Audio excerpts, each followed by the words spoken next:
¿Qué tipo de entidad tiene la materia? ¿Qué diferencia hay entre materia y cuerpo?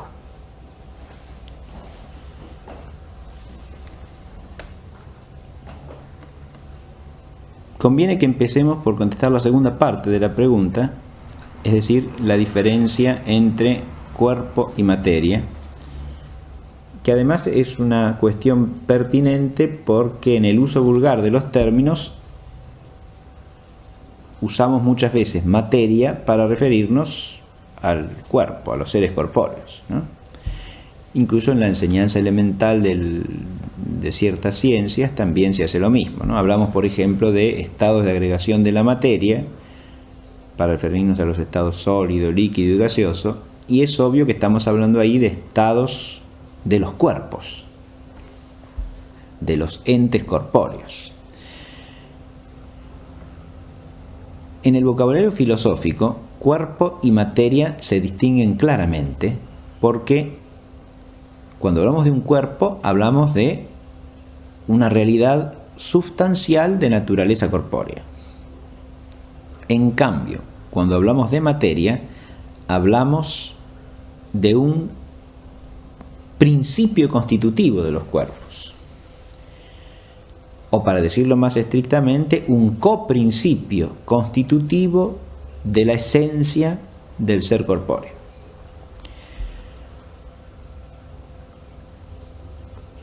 De modo que va una diferencia fundamental entre cuerpo y materia, porque el cuerpo es el ente corpóreo, es la sustancia corpórea, mientras que materia es uno de los principios que constituye esencialmente al cuerpo como tal.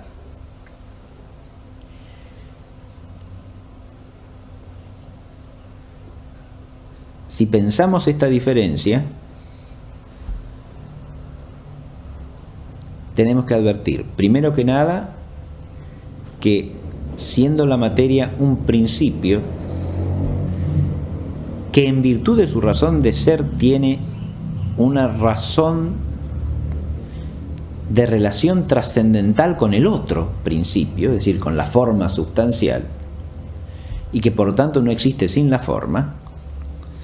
Cuando hablamos de materia, estamos hablando de algo que es constitutivo de la esencia y no de la realidad total. Estamos hablando de uno de los principios que constituye al cuerpo. Pero además, insisto, un coprincipio que por su definición misma, por su razón de ser misma, existe solo en composición con el otro coprincipio. Esto que estoy diciendo tiene que ver profundamente con el tipo de entidad que hay que atribuirle. Tiene la entidad de un coprincipio sustancial, por lo tanto se reduce, como dice el lenguaje escolástico, a la categoría de sustancia, es decir, no es un accidente, es un ente de orden sustancial, porque es un constitutivo de la sustancia misma. Pero se reduce a la categoría de sustancia o al orden de la sustancia, significa también que por sí solo no es sustancia. Entonces no puedo pensar como una sustancia a la materia prima, de eso estamos hablando, sino como un ente que pertenece a la esfera de lo sustancial, pero en razón de coprincipio.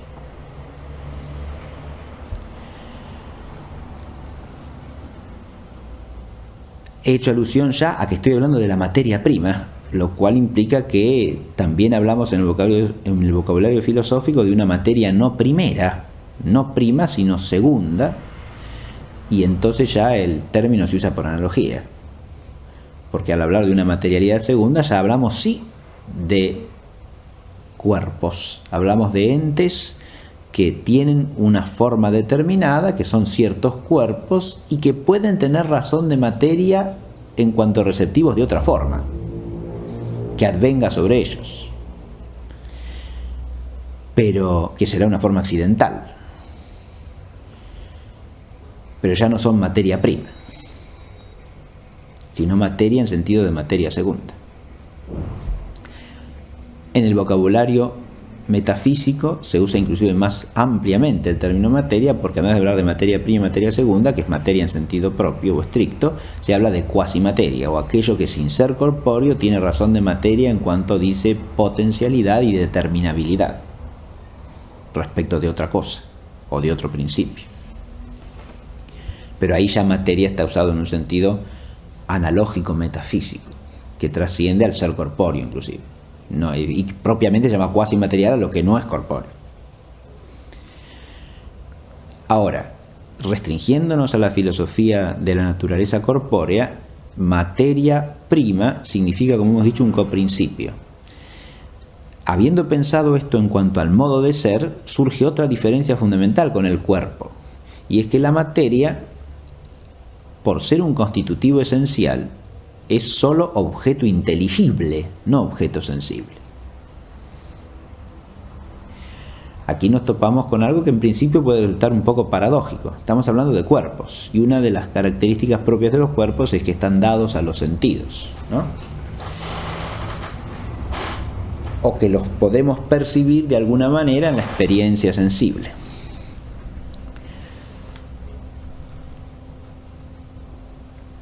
Esto que vale del cuerpo, de la sustancia corpórea, no vale en cambio de la esencia del cuerpo, porque la esencia de las cosas corporales no es sensible, o sea, no es captable por los sentidos, es inteligible.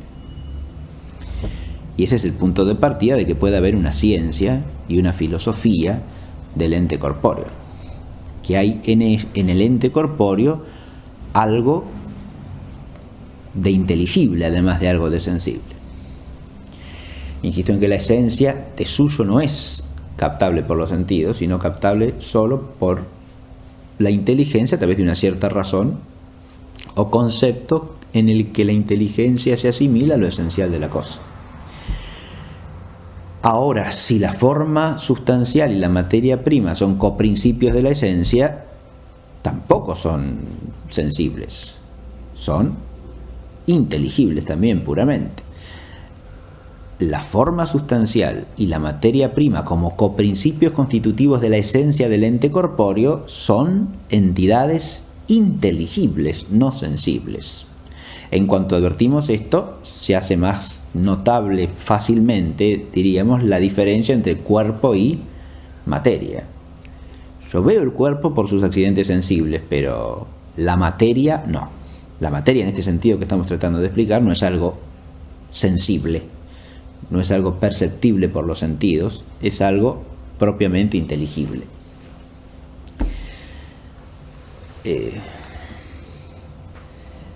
Este coprincipio que es la materia tiene además otra peculiaridad.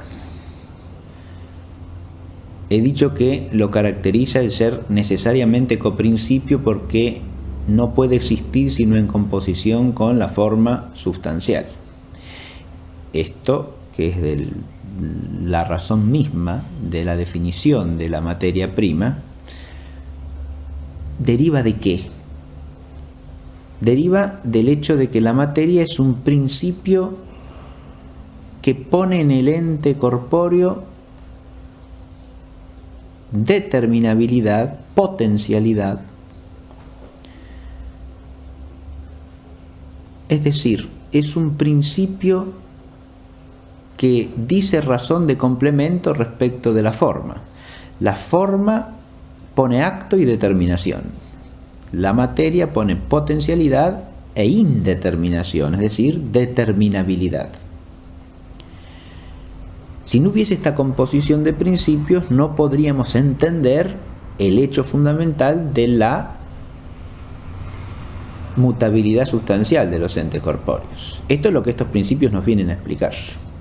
Y nos vienen a explicar la naturaleza misma del ente corpóreo como un ente que tiene cantidad dimensiva porque tiene extensión, y eso es en virtud también de su materialidad.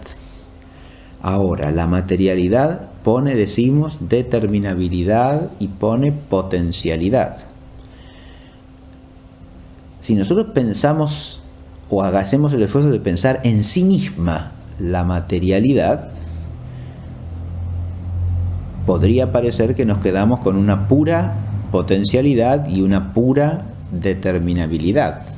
Y si pensamos esto llevado al extremo, nos encontramos con algo que, siendo pura determinabilidad y pura potencialidad, no es. Es decir, si esto lo llevamos al extremo absoluto, no tenemos nada. Estamos pensando en ese sentido, como pura negación sería un ente de razón. Si yo lo llevo al extremo de la pura negatividad, ningún acto y ninguna determinación, pero ningún acto, ninguna determinación no son determinabilidad y potencialidad reales. Y la materia es un principio real, de los entes corpóreos reales. De manera tal que esa determinabilidad y esa potencialidad son una determinabilidad y una potencialidad que están contenidos en la realidad de los cuerpos. Y por lo tanto recaen siempre bajo cierta determinación, que es la que tenga algún cuerpo.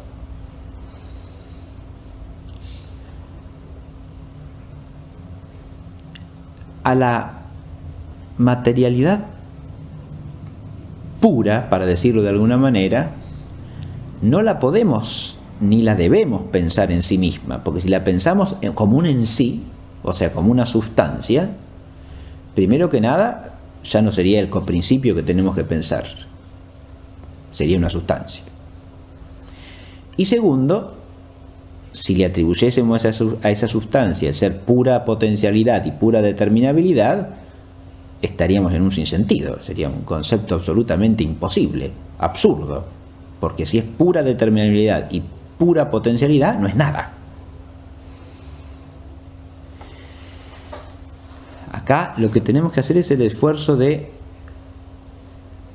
contener la inteligencia y no dejarla ir por los bordes de la imaginación, porque acá el entendimiento tiene que ceñirse a la noción de un coprincipio que es determinable, que es potencial, pero que como potencialidad y determinabilidad existe siempre bajo cierta razón determinante.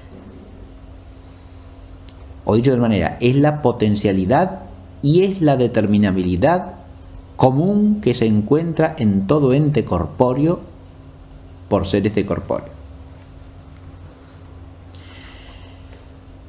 De aquí que el problema de la noción de materia prima, en cuanto uno quiere llevarlo a la posibilidad de entender la materia como sustrato común de los cambios, nos lleve de la mano a las formas elementales de la materialidad, que son las primeras que podemos pensar como cierto ente determinado, ¿no?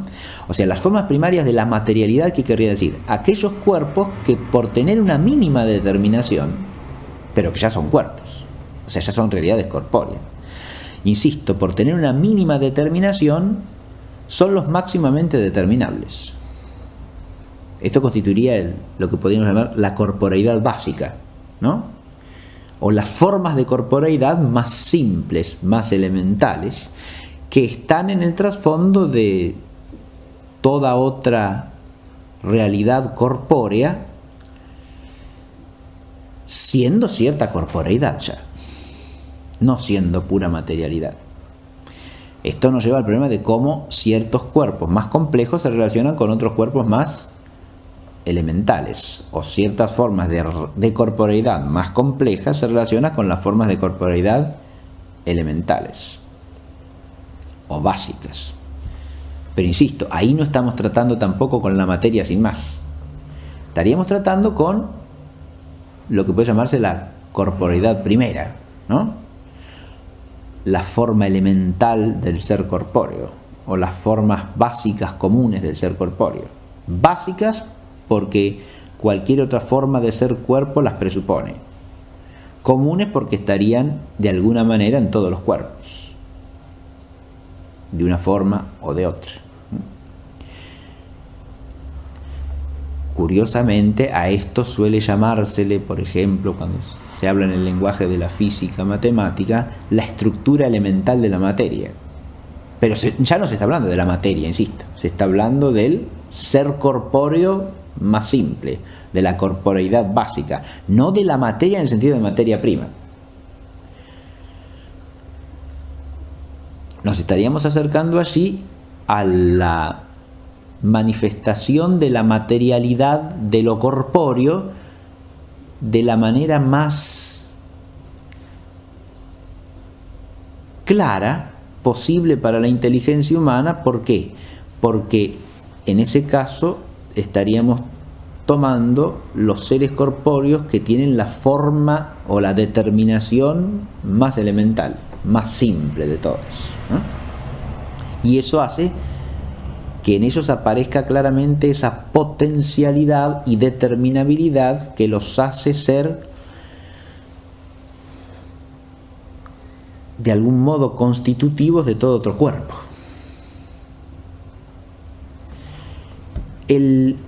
Sin embargo, siendo ellos cuerpos, su constitución esencial sigue siendo la que hemos dicho, es decir, una composición de forma sustancial y materia prima.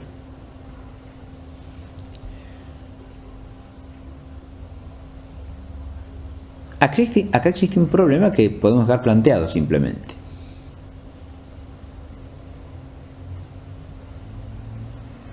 La materia prima, en el sentido de un concepto límite como coprincipio,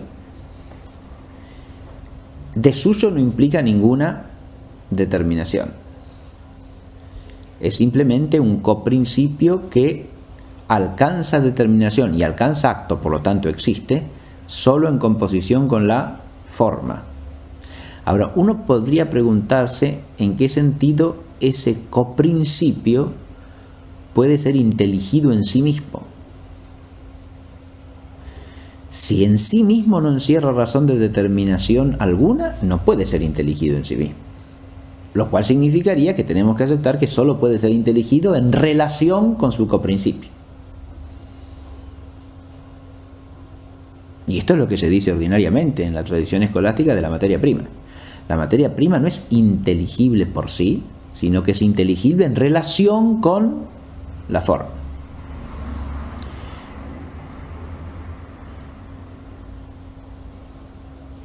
Por eso cuesta a veces quedarse en paz con esta noción, con este concepto, en la medida en que se la tiende a sustancializar o a convertirla ella misma en una cosa que en sí misma pueda ser entendida, ¿no? Y esa es una tendencia que tenemos porque muchas veces sustancializamos las cosas que nombramos, simplemente porque las nombramos a modo de sujeto o de sustancia. En este caso la tentación es aún mayor porque estamos diciendo que se trata de un principio sustancial, de un coprincipio del ente sustancial. Pero lo que hay que advertir es que si es un coprincipio, no es en sí mismo ni por sí una sustancia, sino algo que está contenido en la constitución esencial de la sustancia. Con esto hemos aclarado básicamente que no es lo mismo hablar de cuerpo que hablar de materia, y que además muchas veces hablamos de materia para hablar de una materia segunda, es decir, de una materia ya constituida por cierta determinación formal en cuerpo, ¿no? Sea cuando nos referimos a los cuerpos como materia, sea cuando nos referimos a la corporeidad elemental o básica del universo también como materia. Ahí estamos hablando de ciertos cuerpos y no se identifica eso con la noción de materia prima que viene de Aristóteles. Esta noción, insisto, es algo puramente inteligible y es inteligible solo por relación con el coprincipio que es la forma, y no ha de identificarse con ningún cuerpo, ni con los las sustancias reales corpóreas que captamos en nuestra experiencia, ni con las formas elementales de corporeidad que captamos a través del estudio de los cuerpos y que llegamos incluso en parte a conjeturar como sustrato común de todo cuerpo, ¿no? Eso tampoco sería en sí la materia prima, sino ya una corporeidad elemental que nos permite explicar el modo en que están compuestos los cuerpos o integrados los cuerpos por otros cuerpos, pero no ya su constitución esencial como cuerpo, porque ellos mismos nos remiten al mismo problema, es decir, qué es lo que esencialmente los hace ser corpóreos, a esos estados elementales o esas estructuras elementares del ser corpóreo, ¿no? Muy bien. De un principio constitutivo de los cuerpos, o para decirlo más estrictamente, un coprincipio constitutivo de la esencia del ser corpóreo.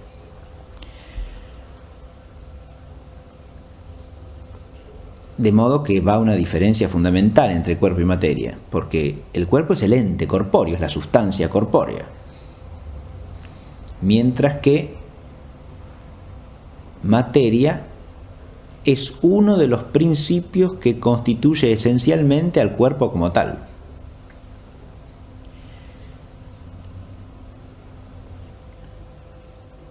Y no de la realidad total. Estamos hablando de uno de los principios que constituye al cuerpo. Pero además, insisto, un coprincipio que por su definición misma, por su razón de ser misma, existe solo en composición con el otro coprincipio. Esto que estoy diciendo tiene que ver profundamente con el tipo de entidad que hay que atribuirle. Tiene la entidad de un coprincipio sustancial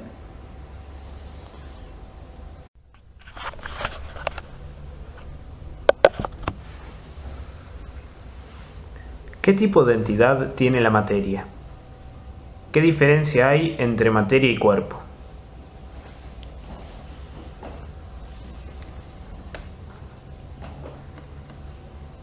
Conviene que empecemos por contestar la segunda parte de la pregunta, es decir, la diferencia entre cuerpo y materia, que además es una cuestión pertinente porque en el uso vulgar de los términos usamos muchas veces materia para referirnos al cuerpo, a los seres corpóreos, ¿no? Si pensamos esta diferencia, tenemos que advertir, primero que nada, que siendo la materia un principio que en virtud de su razón de ser tiene una razón de relación trascendental con el otro principio, es decir, con la forma sustancial, y que por lo tanto no existe sin la forma. Cuando hablamos de materia, estamos hablando de algo que es constitutivo de la esencia. Incluso en la enseñanza elemental de ciertas ciencias también se hace lo mismo, ¿no? Hablamos, por ejemplo, de estados de agregación de la materia para referirnos a los estados sólido, líquido y gaseoso, y es obvio que estamos hablando ahí de estados de los cuerpos, de los entes corpóreos. En el vocabulario filosófico, cuerpo y materia se distinguen claramente porque cuando hablamos de un cuerpo hablamos de una realidad sustancial de naturaleza corpórea. En cambio, cuando hablamos de materia, hablamos